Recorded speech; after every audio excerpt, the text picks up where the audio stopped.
SpaceCoastDaily.com is here with the Friday Night Locker Room. We're here on Sykes Creek in Merritt Island. I'm here with Steve Wilson and Orville Susong. Gentlemen, let's talk about the games coming up for this week. We have Cocoa Beach and Space Coast as the game of the week. Orville, what are your thoughts on that matchup? Well, the Cocoa Beach Minutemen will head up to Space Coast. That will be the Friday Night Locker Room game of the week. And it's the first game of district play for both teams. They're in Class 4A District 5 along with Orlando Jones, Cocoa, and Port Orange Atlantic. Steve, you think the Minutemen will have a chance in this one, or do you think they'll struggle like they have the first few weeks? I'm going to be kind, Matt, and say they have a chance. Thank goodness the game is not played on paper because Space Coast will be a prohibitive favorite. Cocoa Beach is so young. They lost so much talent last year to graduation. I love the balance that the Vipers have this year. They can run the football. They can pass. Eli Millage, one of the top defensive players in the county. It's going to be a real challenge for the Minutemen this weekend. I would lean towards Vipers, Viper win, but you never know. Cocoa Beach Minutemen, Matt, they last year going into this game, after this game, it was their fourth loss of the season, and it would be the fourth loss of the season this year for Cocoa Beach. I can't see Space Coast losing this ball game.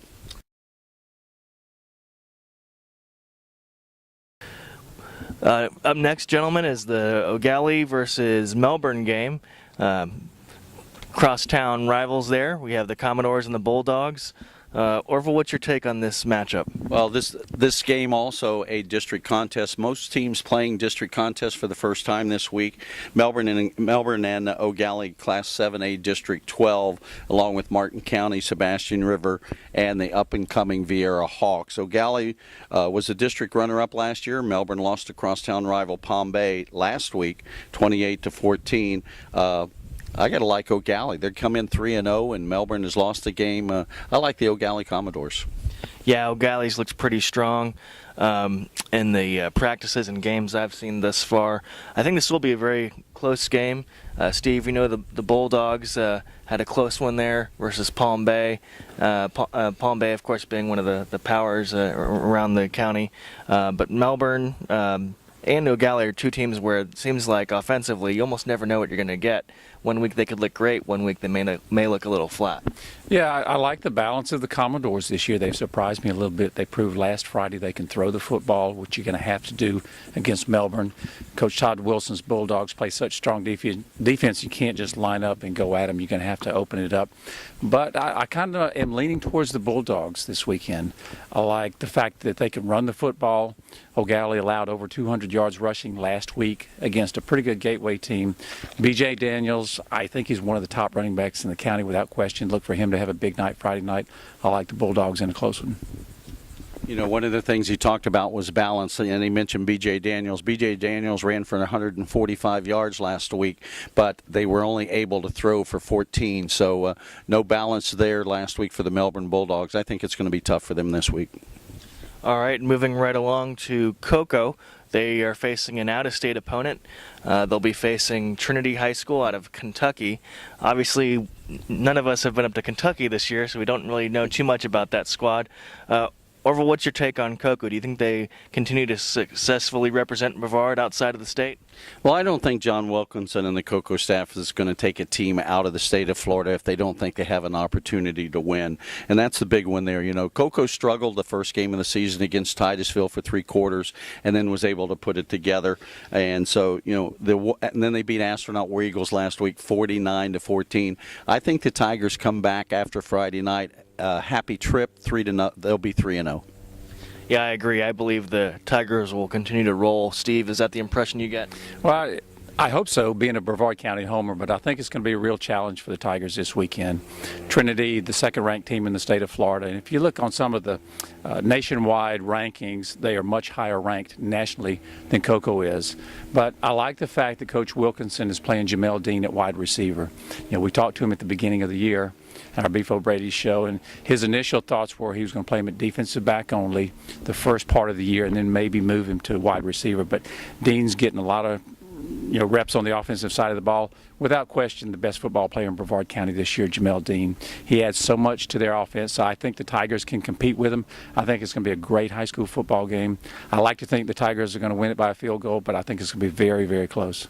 Yeah, should be a good one. And then moving along, just down the road, Rockledge, they'll be playing Palm Bay. I believe that game will actually be at Palm Bay. The Raiders have really stumbled out of the gate thus far. I was able to see them versus Heritage. They did keep it close there for about 4 quarters against a heavily favored Heritage team. Unfortunately for the Raiders, they were unable to pull off the upset there, and Heritage's running back and quarterback, their offense just had too many weapons for that Raiders defense. I envision a pretty similar setup this week versus Palm Bay. Orville? Well, Heritage, I don't think they played well against Rockledge. Rockledge did very well the first part of the football game. They were able to keep it close. I thought it would be a bigger Heritage would win a lot more, but they weren't able to. But I don't think that Palm Bay's going to slow down any at all. Their offense is really, really tough. Pat Lusk has the Raider defense, as always, playing as tough as they can. But I don't think they're going to be tough enough for the Palm Bay Pirates. Steve, is that your take as well? Yeah, I agree. I think there are a handful of top running backs in Brevard County, Sakai Lindsay from Palm Bay being one of them. It's going to be a challenge for the Raiders to stop him for 4 quarters. I think it'll be a low-scoring game. The Raider defense is playing well. Palm Bay defense always plays well. I look for a 18-13, a 3 to 5, 6-point game, but I think the Pirates will prevail. All right, moving down, we've got 2 teams coming off losses, and the Astronaut War Eagles coming off that thumping against Cocoa. Not the typical Randy Halleck squad you're used to seeing where they win the first couple of games. They are, I believe, winless so far this season.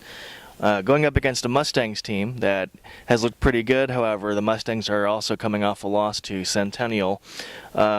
I expect the Mustangs to bounce back in this one. How about you, Orville? Well, I don't think if I'm an Astronaut War Eagle that it is a good week to go to Mustang Stadium because, like you said, they lost to Centennial last week, 30-24. That was a heartbreaker for them, and I think they'll want to rebound big this week in front of their hometown fans. And I look for that. Astronaut will be the perfect one to come into the stadium for them to rebound, have a big win at Merritt Island.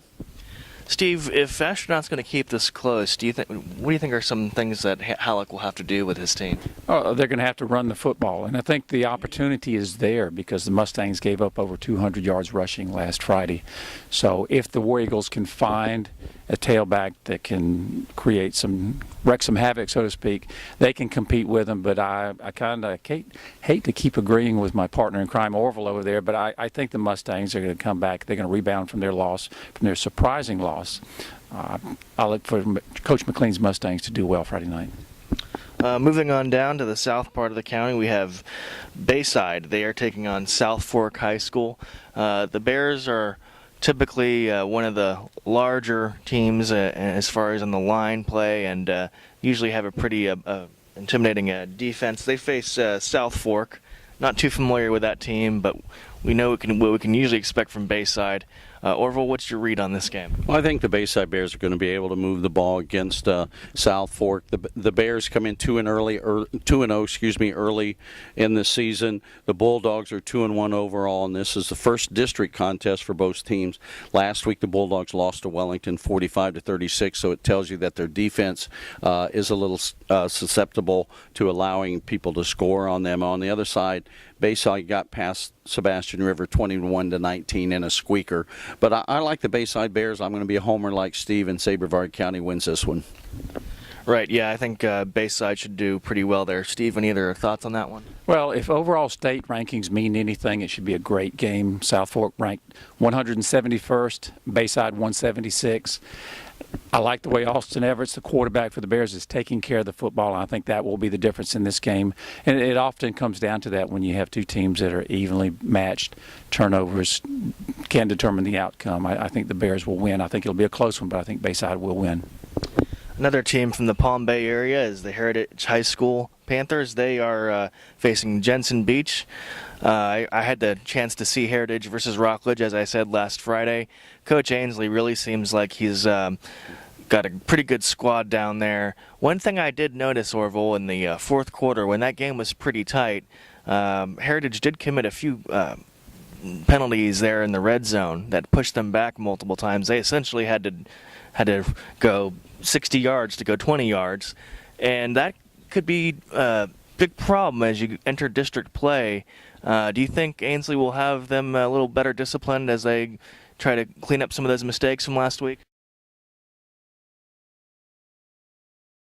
One of the things we talked about earlier in last week's show was Mark Ainsley going from Holy Trinity over to Heritage, a small program, to a big program. You know, he's going from 22, 23 players over to 60, 65 players. So he doesn't have the hands-on that he had at Holy Trinity that he's able to. He doesn't have enough hands. So that, you know, that's one of the problems there. But this is a 6A district contest. Heritage beat Rockledge last week, even though they struggled some, and Rockledge hung with them for quite a while. Heritage did win the ball game, but you have to like Josh Games, 14 carries for 176 yards. I think he'll be able to run the ball against Jensen Beach also. Steve, do you think the Panthers will continue to keep that offense going and get a win over Jensen Beach? Yeah, I don't see too many problems this Friday night for the Panthers. The one thing they have to work on, and you mentioned it, was cleaning up the penalties. Over 100 yards in penalties last Friday night. It's not going to hurt them this Friday because they're going to beat Jensen Beach, who's struggling a little bit, but it will hurt them down the road. But yeah, look for a big win tonight, or Friday night, by the Panthers. All right, and then moving on over, we have Titusville and the Satellite Scorpions. Scorpions' offense, Orville, is interesting. They've shown they can put some points on the board. Typically, you know, they haven't been too smooth on the offensive side, whereas we all saw Titusville a few weeks ago, and they were surprisingly efficient with the ball, and they also had a very sharp defense for about 3 quarters there against Cocoa. I think Titusville should win this one by a couple touchdowns. What's your read on this one? Well, I have to agree with you there. I think the Titusville Terriers will beat the Satellite Scorpions, and I think one of the things by playing Cocoa and tough with them. They were ahead 7-6 at halftime. So, and we talked about this last week. I don't think it scared the Tigers because they are so disciplined, and John Wilkinson is one of the best coaches in the county, if not Central Florida, about making halftime changes. So, you know, I think Titusville will be able to move the ball in the air and on the ground against Satellite. I like the Terriers in this one. Steve, do you think Titusville will continue to impress its opponents with that defense and also continue to score on the offensive side? Yeah, I think they will. I had them in my top 5 in the county last week. Satellite probably a little better than I thought they were going to be. Are they as good as Titusville at this point? I don't know that they are. I love the balance Yusef DeReese at quarterback brings for the Terriers, Jaleel Davis at running back, Kyle Gullix, a terrific football player, plays on both sides of the ball, but really excels on the defensive side. I'll look for the Terriers to win by probably a touchdown to 10 points. You know, as you know, I had the Terriers as the number 5 team going into the season, so they could end up being the dark horse of the season here. Moving on, down to the private school level, Merritt Island Christian School will be playing Legacy Christian Academy. Coach Nevad, I'm going to try to get a good prediction for you this week. I'm going to go ahead and pick my alma mater this week. I think they'll just get things together and maybe pull off an upset here. I don't know too much about Legacy, but I have a feeling you may not share my optimism. Well, you know, MIC and also Legacy, both small numbers. Legacy comes in with 21 people on their 21 players on their roster. MIC probably doesn't have any more than that. Last year, it was an exciting game. They put up almost 82 points between them. Merritt Island Christian losing 48-34. You know what? I'm going to give David Nevad the nod here. I think he gets his first win in 2 years. All right. Okay, Steve, what do you think? I'm going to have to agree with my partner again. I'm somewhere down the road we're going to not agree, hopefully. But no, I think the Cougars are going to do well Friday night. I think there's going to be a lot of excitement on Merritt Island with a Merritt Island Christian win. All right, Coach Nevad, you heard it here first. And then wrapping up, Sebastian River and Vieira. This should be a great game. I had a chance to see Vieira versus Cocoa Beach, and I tell you what, they may be not only the best team in Brevard County, they may be the best team in Brevard, Volusia, and Indian River. That offense just looks virtually unstoppable with the receiving tandem that they have. And the defense, they don't show too many weaknesses either. Coming into this game, Orville, what do you expect to see from Vieira? Well, the Vieira Hawks coming in, this is a district contest. They're hitting on all cylinders early, which is good for them. They lost 2 games last year. They went 8-2. Unfortunately for the Hawks, the 2 games they lost was one to Palm Bay, one to Melbourne, and the other to O'Galley, which was both district games. So that cost they were not able to make the district playoff. I think they're going to have an upset somewhere down the road this year. They're going to beat one of those 2 teams, and they'll either be the district. I think they'll at least get the runner-up in the district this year. Steve, what are your thoughts? Well, Hayden Kingston has done a great job for the Hawks under center. I love the way the Vieira Hawks offense is playing, defense is playing. You know how highly I have him ranked in my top 5. Sebastian River probably a little better than I thought they were going to be. Vero Beach always the dominant team in that area in Indian River County. But Sebastian River, not a bad football team. They're going to need to stop their big boy Reed running the football. I think Vieira can do that. Look for the Hawks to win by a couple of touchdowns at least. All right, and we also know there are several teams that are off this week as we're into the first quarter of the season. Up next, our top 5.